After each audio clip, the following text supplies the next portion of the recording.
Vous allez laisser le générique complet parce que j'imagine qu'après un film comme ça, on voit bien.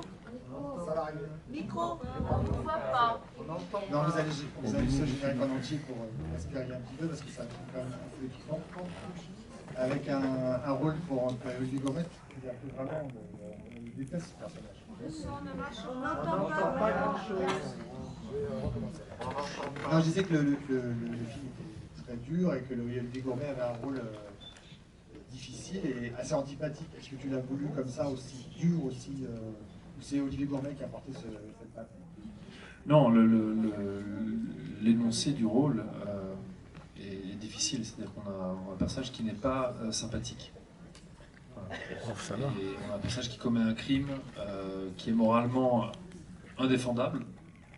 Voilà. Et la question du film, c'est est-ce qu'on peut avoir de l'empathie sans avoir de sympathie? Est-ce qu'on peut aimer un personnage ou comprendre en partie un personnage qui est différent de nous? C'est ça une des ambitions du film, c'est de poser cette question-là. Qui est une question que moi je me pose beaucoup, et c'est ce que j'aime beaucoup au cinéma aussi, c'est que je suis étonné de la façon, de la capacité que le cinéma a de nous permettre d'aller vers l'autre, de découvrir des gens qu'on n'aurait pas envie de côtoyer dans la vraie vie, qui a priori pour qui on a peut-être du mépris, ou peut-être qu'on désapprouve de ce qu'ils font. Et pourtant, dans les films, on aime toujours, dans un sens, les personnages. On a de l'empathie pour eux. Pour des raisons d'ailleurs presque techniques de scénario. Hein. Il y a un mécanisme de l'empathie. Quand on apprend à écrire des scénarios, on apprend comment ça fonctionne. C'est-à-dire qu'on va presque fatalement avoir de l'empathie pour le personnage qui souffre. C'est très bizarre. Et c'est Truffaut et Hitchcock qui parlaient de ça dans leurs entretiens. Hitchcock disait, voilà, imagine une femme se coiffe dans sa chambre devant son miroir, et il y a un assassin qui monte les escaliers avec un couteau pour la poignarder. À ce moment-là, tu as beaucoup d'empathie pour la femme qui se coiffe. Tu te dis, mon Dieu, elle est en danger. Et il suffit de faire grincer les escaliers pour que l'assassin ait peur de se faire attraper, pour qu'on ait d'un coup beaucoup d'empathie pour lui. Et c'est très étonnant. Et par ce mécanisme-là, on peut commencer à se mettre à la place de celui qui n'a rien à voir avec nous. Et on peut commencer à regarder le monde sous un angle différent. Et c'est ce qui m'intéresse aussi, voilà, dans le processus de fabrication d'un film, c'est d'aller vers quelqu'un qui est autre. Parce que voilà, le personnage de Franck, il n'a absolument rien à voir avec moi, absolument rien à voir avec Olivier non plus, a priori. Et en fait, doucement, de par le fait qu'on va devoir raconter son histoire, qu'on va devoir le comprendre, ben on se rend compte qu'on a beaucoup plus de similarités que ce que l'on aurait voulu au départ. Et c'est un très bon remède pour éviter de chacun rester enfermé dans sa bulle, pour éviter de pointer l'autre du doigt comme étant responsable de tous les maux du monde, etc. Ici, on a plutôt un film qui parle du fait qu'on est tous responsables du monde qu'on construit.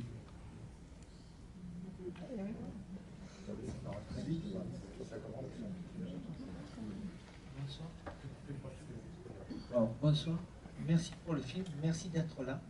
Votre film m'a fait penser à Corporate de Nicolas Sciol qui était venu le présenter ici, et surtout au fils des frères Dardenne, avec cette manière de filmer Olivier Gourmet de dos.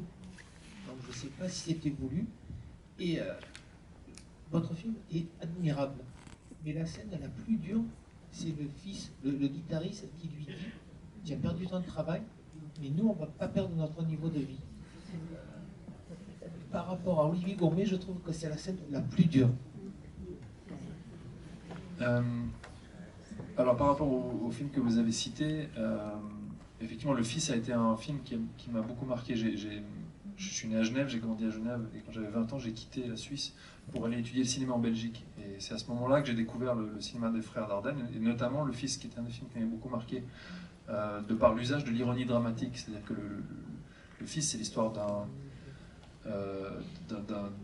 d'un homme dont le fils est décédé, et qui prend l'assassin de son fils comme apprenti menuisier. Mais l'apprenti ne sait pas que c'est le père de l'enfant qui est mort à cause de lui.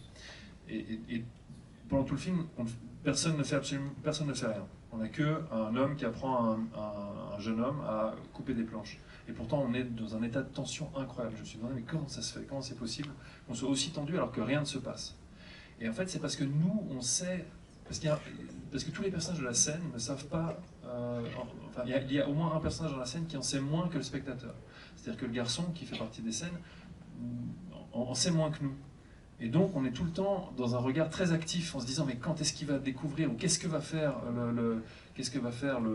Olivier Gourmet dans ce film-là.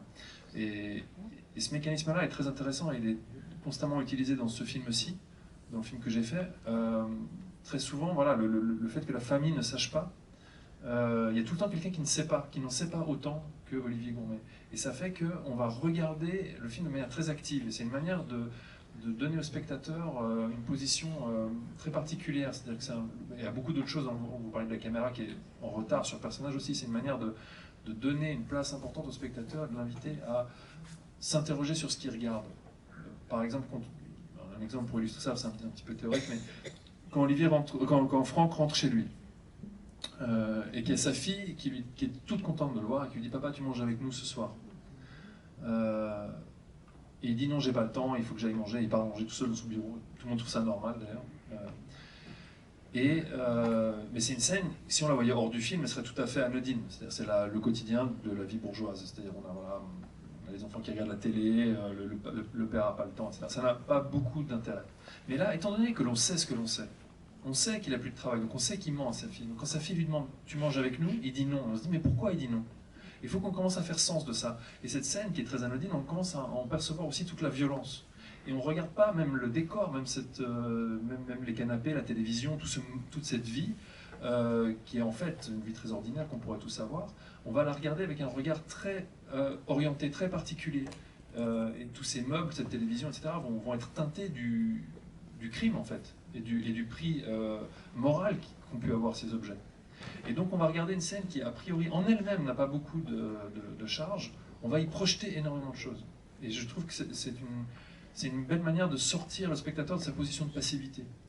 Ça, c'est un film qui m'avait beaucoup influencé, et Corporate m'a aussi beaucoup influencé, au contraire, dans plein de choses que j'avais essayé d'éviter. J'ai essayé d'éviter de refaire certaines choses qu'il avait fait. C'est pas que c'était mauvais, mais il y a des choses qui m'ont sauté aux yeux dans ce film-là, qui étaient notamment la représentation, mais c'est pas le seul, il y a beaucoup de films qui le font, la représentation de l'entreprise. C'est des films qui nous montrent des entreprises qui sont des endroits tout à fait lisses, tout blancs, avec des lumières un petit peu artificielles, dans des cadres très symétriques, et on nous montre l'entreprise comme étant inhumaine.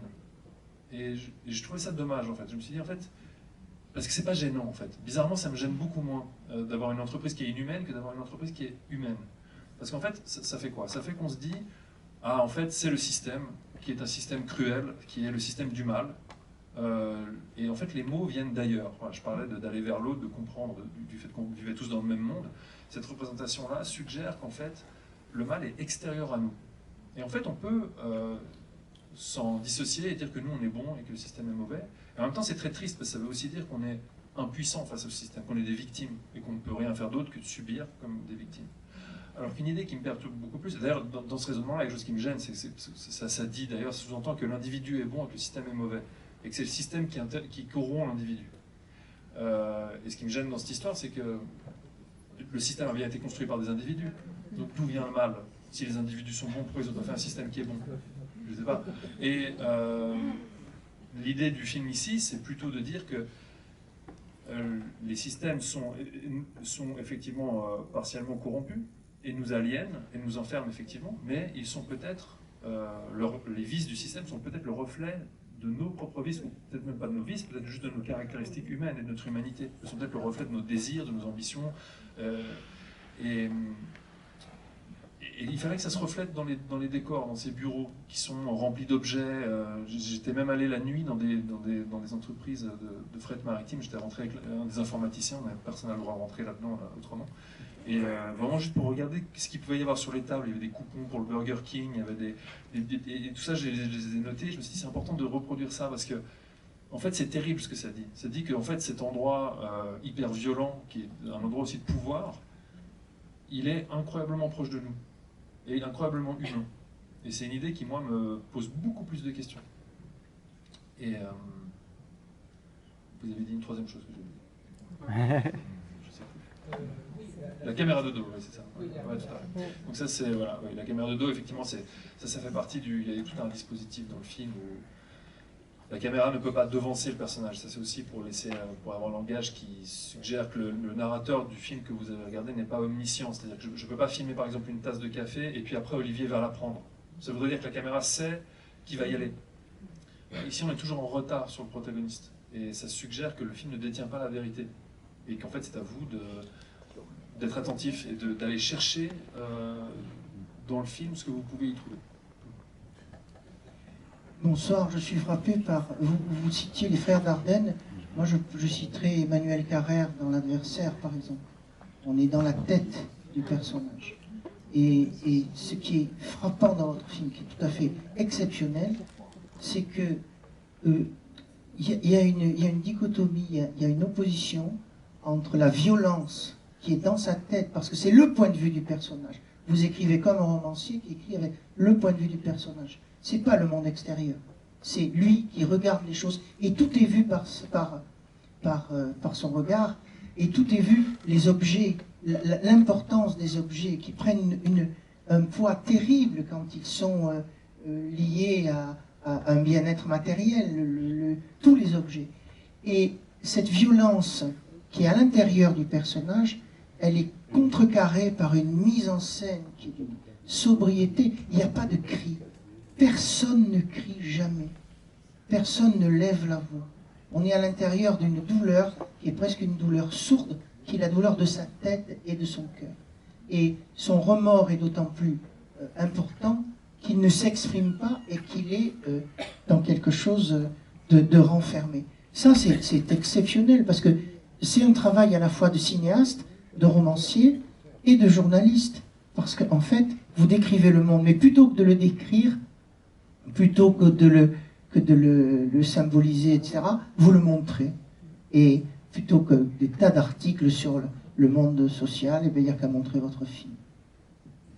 Bah, merci beaucoup pour ce commentaire élogieux.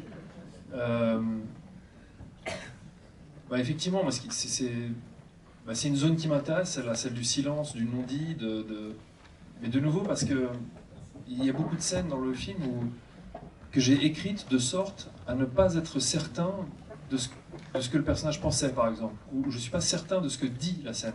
Je suis assez sûr des questions qui sont posées, mais j'ai toujours une gamme de réponses qui serait possible. Et contrairement au romancier qui peut décrire ce qui se passe dans l'esprit du personnage, le cinéaste ne peut pas. Et on est coincé sur la façade qui est le visage du protagoniste, et on doit, comme dans la vie, imaginer ce qui se passe dans son esprit. Et il y a beaucoup de scènes où moi je ne sais pas si Franck se sent coupable ou non. Et c'est écrit de sorte à ce que je ne sache pas. Je ne sais pas si j'aurais fait la même chose que lui ou pas. Et ça, je trouve ça hyper intéressant, parce que on sort justement on sort de la simplicité, on sort des idéaux, on sort des lieux balisés, on est à un endroit où on est seul face à un mystère. Et il n'y a presque qu'au cinéma que j'arrive à trouver ce genre de choses. Ou dans une littérature qui décrirait pas du tout l'état d'esprit, enfin les pensées des personnages, mais c'est relativement rare. Oui, alors, donc, bonjour, merci pour le film. Donc, je suis surpris vous dites l'entreprise que vous avez voulu la rendre un peu humaine, parce que je la trouve quand même particulièrement humaine. Au début, quand on voit les containers qui sont vautrés, c'est tu te démerdes. Il est quand même, alors on sait qu'il n'est pas très tout en train, mais il est quand même amené à prendre une décision. En gros, tuer quelqu'un, c'est quand même pas anodin. Qu'ils se sentent obligés d'apprendre tout seul. Moi, j'ai un peu du mal avec ça. mais bon, ça fait partie du mystère du film, on va dire. Et puis bon, à la fin, quand il signe, ce ne sera pas un clandestin, mais on lui explique, ça peut être tout l'équipage qui va à l'eau. Je suis quand même surpris qu'il signe. Mais enfin, bon, ça c'est le scénario.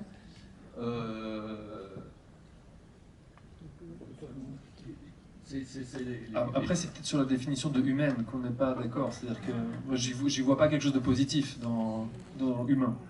Oui, le fait qu'il y ait des êtres humains qui vivent et qui ont leur post-it avec... C'est ça, tout à fait. Et même, je dirais que pour moi, d'être humaniste et de présenter l'homme sous son plus beau jour, c'est un exercice extrêmement facile et lâche, alors que celui qui arrive à être humaniste en présentant l'homme avec sa part d'ombre et de lumière, c'est ça l'exercice qui m'intéresse. Alors, et c'est pour ça qu'il y a une préoccupation, en tout cas de ma part, qui est de dire, voilà, en fait, la violence, elle est humaine. Et voilà. Peut-être que ça éclaircit ce que je disais tout à l'heure. Et j'ai quand même une question. Donc l'aîné, il doit être en train de faire son service militaire ou l'équivalent. Et donc la question c'est purement technique, je vais dire, en Suisse, parce que je suis quand même surpris qu'il revienne avec son flingue. Bon, on voit qu'il a l'air de dire qu'il a volé une grenade. Et il y a quand même le flingue et les munitions. Donc est-ce que c'est une légende ou c'est vrai que les Suisses dans leur cadre ont tous un fusil et des munitions pour si la guerre éclate avec... Alors vous n'avez pas intérêt à nous emmerder.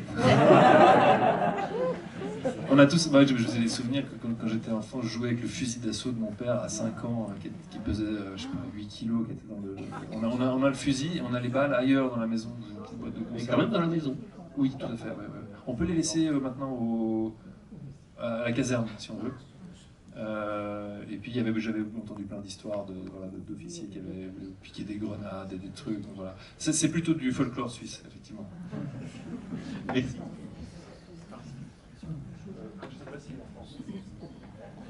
Oui. Je voudrais me joindre au concert de louanges qui accompagne votre film. Oui, mais parce qu'il y a une chose qui me paraît très frappante là-dedans, c'est que vous n'avez pas jugé utile de rajouter une musique, comme on le fait trop souvent. Je n'ai pas entendu de musique finalement dans votre film. Et moi, j'aime beaucoup la musique, mais ce qui prouve qu'un film est fort, c'est quand il arrive à se passer une musique. Moi aussi j'aime bien la musique, mais en fait j'avais très peur, si je mettais de la musique, que les silences dont je parlais, ces moments de doute en fait, j'avais peur de créer des autoroutes émotionnelles et que le film nous dise non mais c'est ça que vous devez penser maintenant. Et ça me semblait impossible. Et puis c'est intéressant de se dire je vais pas avoir cette béquille parce qu'alors on est obligé de remplir le vide. Et là, il faut commencer à être assez rigoureux.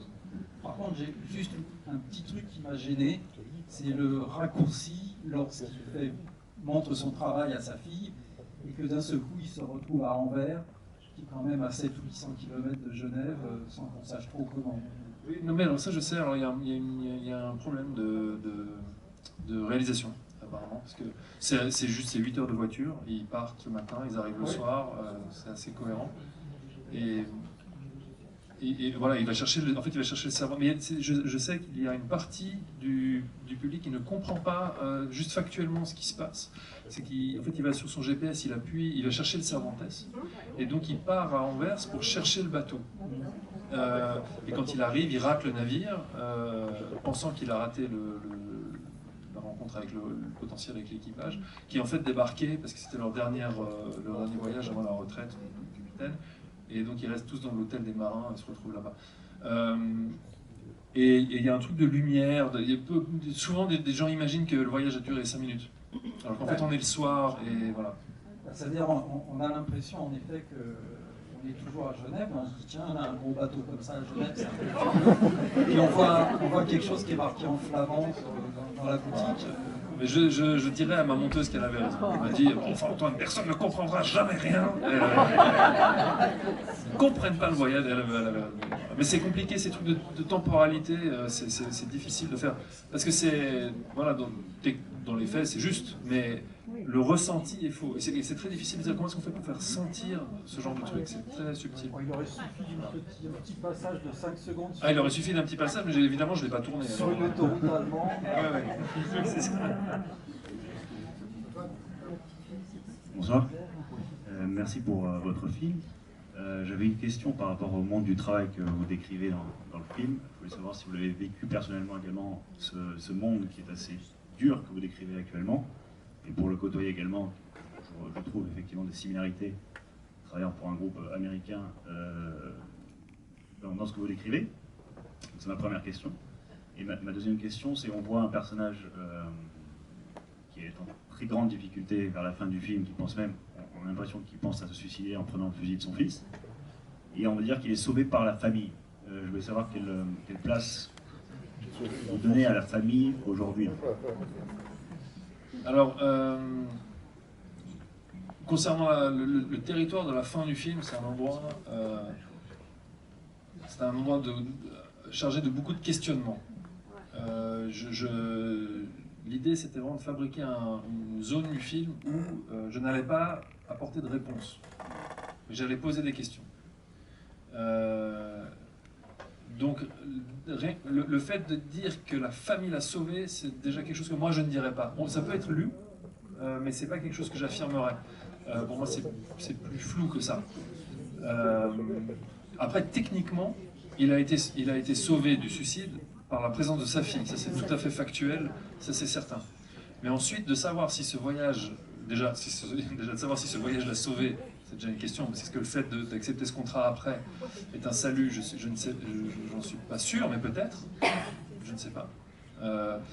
Enfin bon, on pourra peut-être reparler de la fin un peu plus en détail, mais elle est vraiment construite de sorte à plutôt poser la question de notre inertie, c'est-à-dire elle pose la question de savoir combien de temps est-ce qu'on continuera à agir comme on agit, et de nous laisser avec tous les problèmes que le film a posés, et toutes les intrigues. Il y a beaucoup de mystères, de choses mystérieuses, et comment est-ce qu'on fait comment est-ce qu'on négocie avec cette réalité-là, c'est-à-dire que des gens qui font ce métier, il en faudra toujours. Mais c'est inacceptable. Donc voilà. Et c'est un endroit très compliqué. Et c'est des mécanismes qui sont proches des mécanismes que nous on peut avoir comme consommateurs. C'est-à-dire qu'on est tous de plus en plus conscients des problèmes liés à notre manière de consommer, etc. Et pourtant ça change très très peu notre manière d'agir. Et ça nous force à avoir des actions qui ne sont pas en adéquation avec nos idéaux. Et ça c'est très violent. Et on est de plus en plus